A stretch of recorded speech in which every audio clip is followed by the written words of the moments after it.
It's easy for you to say, you don't know him. I'll show it to him if I think the moment's right. He knows I'm a painter, he's got to be expecting it, right? No, it depends on his mood. Don't tell me what to do. You're just like him. He's here. I'll tell you how it goes. Pray for me. Good morning. Morning. Yeah, I got the other maroon. Yeah, I'll take over. You go up under scans.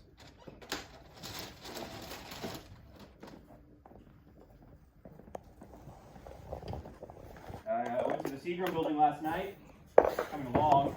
How's the restaurant? Still under construction. But they took me around. I got a sense of it. And?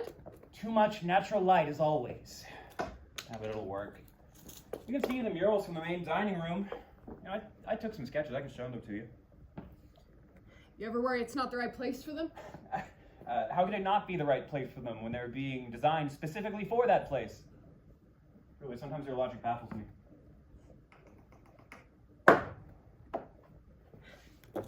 So, I read Nietzsche. Birth of Tragedy, like you said. Like I said. You said if I wanted to know about Jackson Pollock, I had to read The Birth of Tragedy. I said that? Yeah. I don't remember. It's very like something I would say. So what about Pollock? First, tell me what you make of the book. Interesting. It's like saying red. Don't be enigmatic. You're too young to be enigmatic. I think I know why you wanted me to read it. Why is that? Because you see yourself as Apollo when you see him as Dionysus. Oh, don't be so pedestrian. Think more.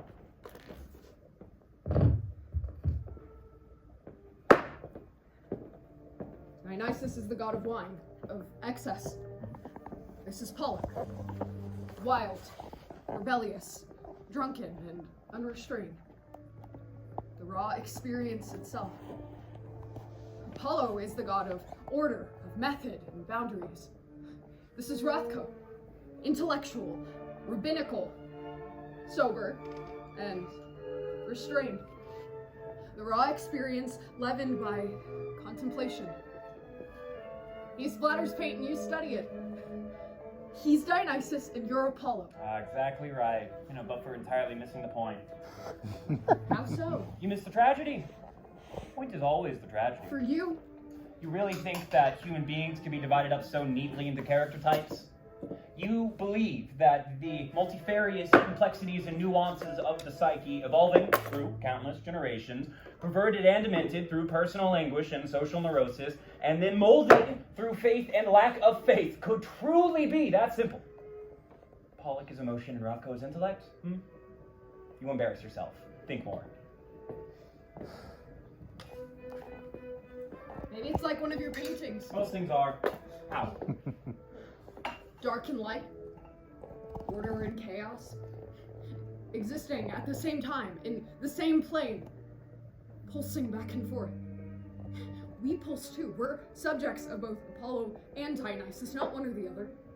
We ebb and flow like the colors in your pictures.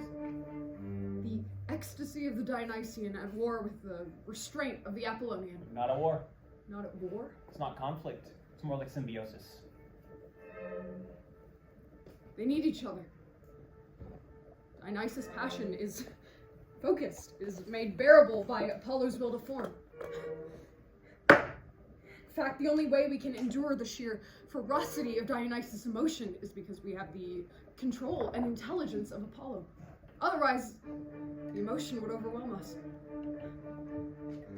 So back and forth we go. Myth to myth. Pulsating. And the perfect life would be perfectly balanced everlastingly on that fulcrum. However, our tragedy is that we can never achieve that balance. We are, all of us, every human being, in a state of perpetual dissonance. We long for the raw truth of emotion, but we can only handle it with the cool eye of reason.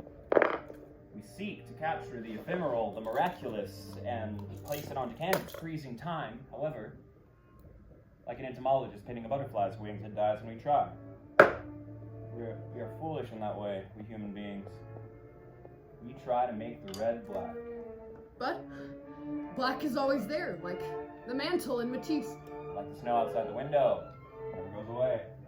Once glimpsed, one cannot help but to be preoccupied with it, for the intimations of our mortality are... But still we go on, clinging to that last fragile bit of hope, that red. And that is what makes the rest endurable. Or just less unendurable. Ah, that's my friend Jackson Pollock. Finally, it was unendurable. What do you mean? It's suicide. He didn't commit suicide. Didn't he? Jackson Pollock died in a car accident. Okay, a man spends years and years of his life getting drunk, day after day, hammered. Then he gets into an Oldsmobile convertible and races around those little country roads like some lunatic. Tell me what that is if not a lazy suicide. Believe me, when I kill myself, there will not be any question about it. No mysterious crumpled car in a ditch. Did he? Didn't he? Dear God, it gives me a headache. It's so boring. When you kill yourself. What? You said when I kill myself. No, I did not. You did. No, well, then you misheard. Here, let me tell you something about your hero. That man, he truly confronted his tragedy. He was valiant in the face of it, holding out as long as he could. Then he wanted to recede from life. How could he?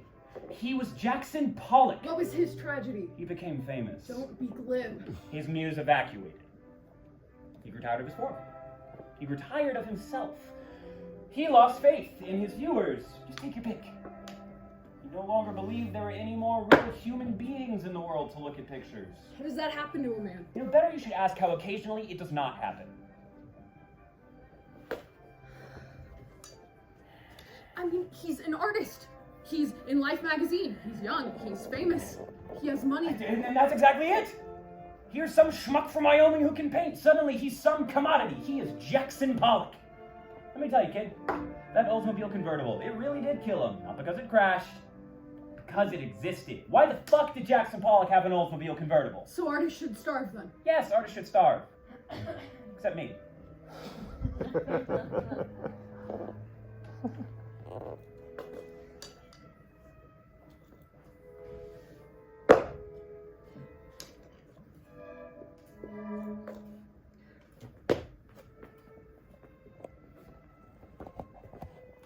Take a look.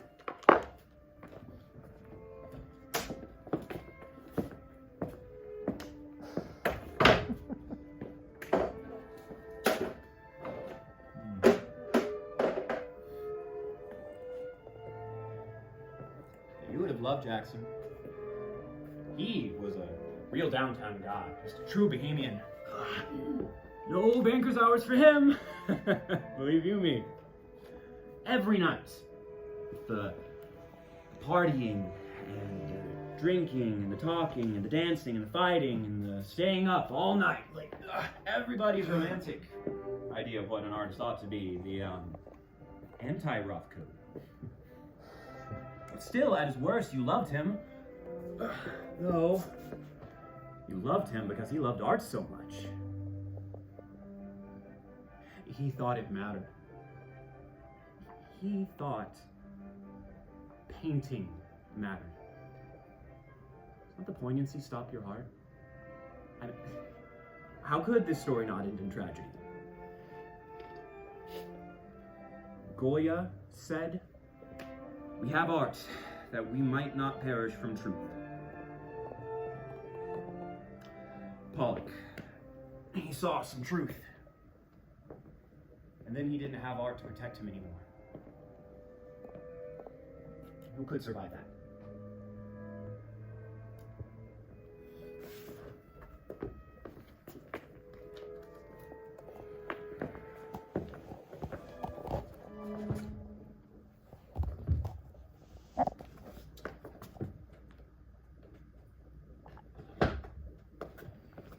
So I'm walking to my house the other day.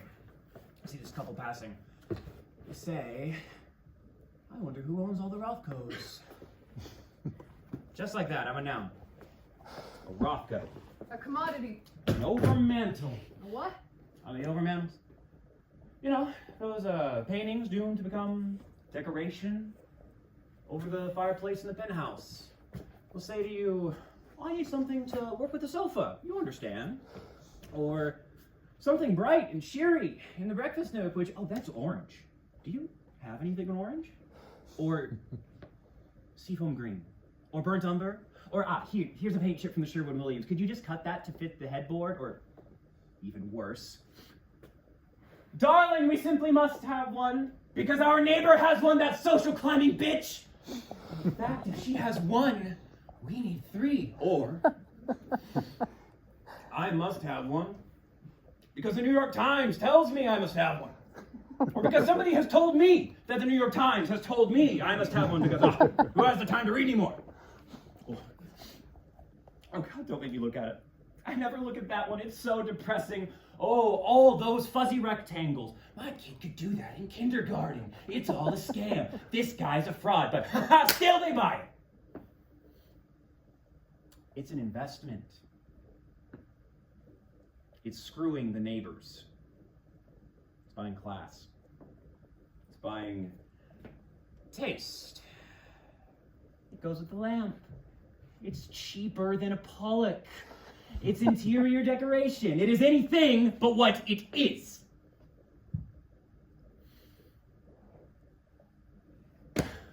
Okie dokie. Let's prime the canvas.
So,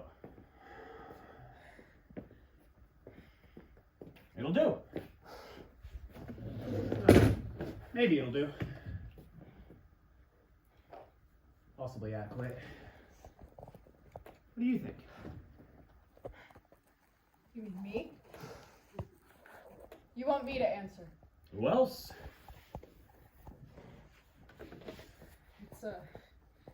It's a good ground. A good base layer. Nice and even. We'll see when it dries. And then I can start to paint. You really care what I think? Not at all.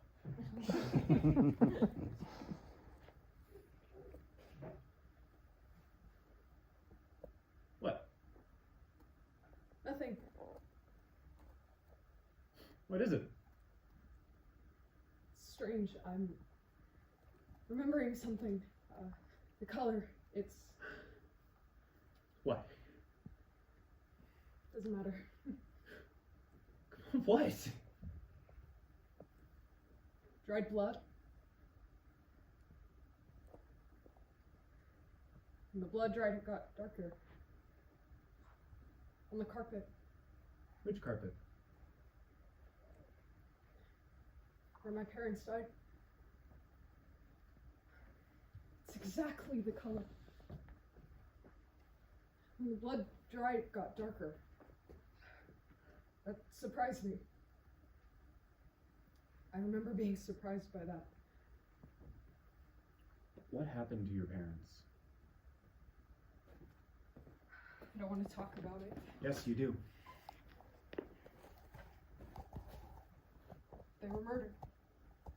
Did you say murdered? How old were you? 7. This was back in Iowa. What happened? I honestly don't remember it too well. Sure you do. What do you see? What do you see?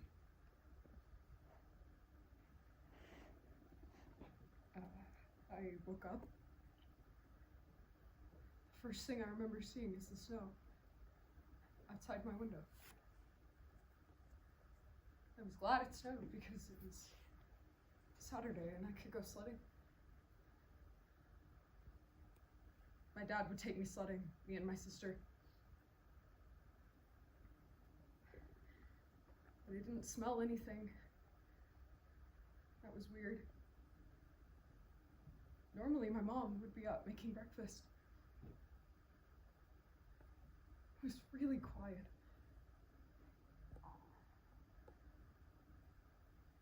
I put on my slippers. They were those Neolite ones that look like moccasins. Go into the hall. Now it's really quiet. And it's cold.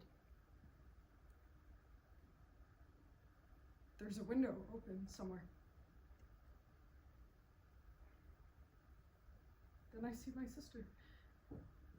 She's standing in the hallway, staring into my parents' room. The door's open. My sister, she's standing in a puddle of pee. Just staring. Her eyes. I go over and I look in and I see the snow first. Outside the window. So much snow. Maybe I'll still go sledding.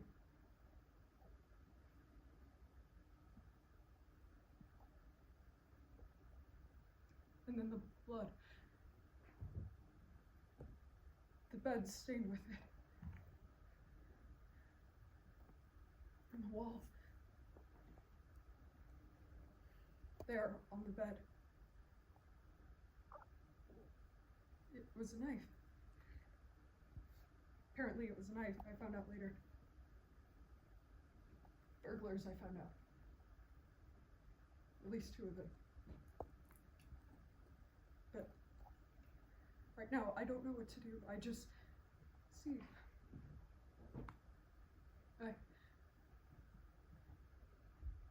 I don't want my sister to see anymore. I go in and I push her out and I shut the door. The door handle with blood is red. That's all. Well, what happened then? You mean after that? Nothing really. We went to the neighbors. They called the police. What happened to you two? State took us. Foster homes. People were nice, actually. They kept us together. But they shuffled us around a lot. We were rootless. She's married to a CPA now. Rootless? Never belonged. Never out of place. Well, did they ever find the guys who did it? No.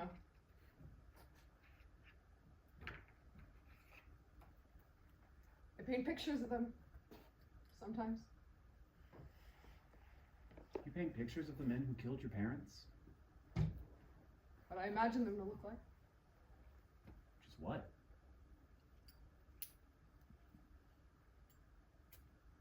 Normal.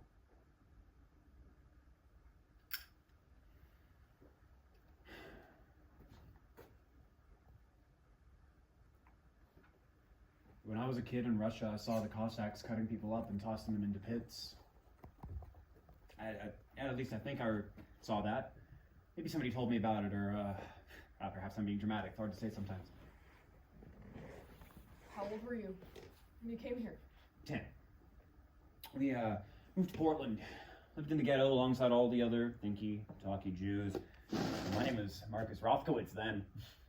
You changed your name. Well, my first dealer told me he had too many Jewish painters in the books. So, Marcus Rothkowitz becomes Mark Rothko, and now nobody knows I'm a Jew. Can I ask you something? Can I stop you? Are you really scared of black? No. I'm really scared of the absence of light. Like going blind? Like going dead. And you equate the color black with death? Doesn't everyone? I'm asking you. Yes. I equate the color black with the diminution of the life force. Black means decay and darkness. Doesn't it? Because black is the lack of red, if you will. Because black is the opposite of red, not on the spectrum, in reality. I'm talking about in painting. Well, then talk about painting. In your pictures, bold colors are the Dionysian element kept in check by the strict geometric shapes. The Apollonian element. Those bright colors are your passion, your will to survive, your life force. But if black swallows those colors and you lose that excess and that extravagance, then what do you have left? Now do go on. I am fascinated by me. Lose those colors and you have order with no content. You have mathematics with no numbers, nothing but empty, arid boxes. And trust me, as you get older, those colors are harder to sustain. That palette fades and we race to catch it before it's gone. But What? never mind. What? You'll get mad. Me. You will. And? I just think it's kind of sentimental to equate black with death. That seems an antiquated notion. Sort of romantic. Romantic? I mean, not honest. Really? Reality, we both know black's a tool, just like ochre or magenta. It has no effect. Seeing it as malevolent is a weird sort of chromatic anthropomorphizing. Oh, you think so? Huh. What about equating white with death? Like snow? That's different. That's just a personal reaction. I'm not building a whole artistic sensibility around it. Oh, maybe you should. I don't Well, think use that- your own life. Why not? It's not that I... Unless you're scared of it. I'm not scared. Well, go into all that white I'm then. not scared, it's just self-indulgent. If you say so. Not all art has to be psychodrama. Oh, doesn't it? No, You know, you paint pictures of the men who killed your parents. it's not all I paint. Maybe it should be. Maybe then you would understand what black is. Back to that. Always. At least equating white with death isn't so predictable. Unpredictable now. Kind of. Oh, wow. Dishonest and predictable. Come on. The painter gets older, and color black starts to infuse his work. Therefore, the cliche declension goes, he's depressed, he's fearing death, he's losing touch, he's losing relevance, he's saying goodbye. That is a cliche, except for when it But is it's not. not true. Oh, so now you know truth. Look at Van Gogh. His last pictures are all color. He goes out and he paints the most ecstatic yellows and blues known to man and then shoots himself. Or Matisse. His last works were nothing but great shocks of primary colors. Ah, you admire these colors. Absolutely. Why? Well, Matisse, he was dying and he knew he was dying, but still, he was Matisse. When he got too ill to hold a paintbrush, he used scissors, cutting out paper, making collages. He never gave up. On his deathbed, he was still organizing the color patterns on the ceiling. He had to be who he was. Okay, I'm sorry. You really think that I'm romantic? Come on. Can't you do any better than that? Matisse, the dying hero, struggling with his last puny gasp of breath to create his final masterpiece, or Jackson Pollock, the beautiful doomed youth, just dying like Chatterton in his Pieta pose, or Van Gogh. Why, of course, Van Gogh. He's trying it out on every occasion. The ubiquitous symbol for everything. Van Gogh, that misunderstood martyr. You insult these men by reducing them to your childish stereotypes. Grapple with them, yes. Argue with them, always. But don't think that you understand them. Don't think that you have captured them. They are beyond you. You could spend a lifetime with them, and you might be granted a moment of insight into their pain, and until then, allow them their grandeur in silence. Silence.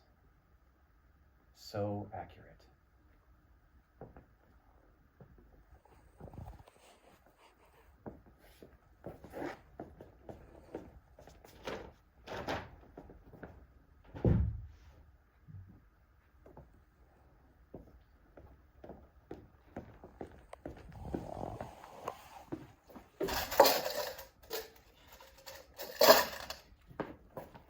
You need some coffee. Mind if I go out? Oh, go on. Wait. In the National Gallery, there is a picture by Rembrandt. It's called Belshazzar's Feast. It's an Old Testament story from Daniel. Belshazzar, the king of Babylon, is giving a feast, and he blasphemes. So a divine hand appears and writes Hebrew words on the wall as warning. Now, in the picture, these words pulsate from the dark canvas like there's something miraculous. Rembrandt's Hebrew was atrocious, as you can imagine, but he wrote, Mene, mene, tekel ufasin. You have been weighed in the balance and have been found wanting. That's what black is to me. What is it to you?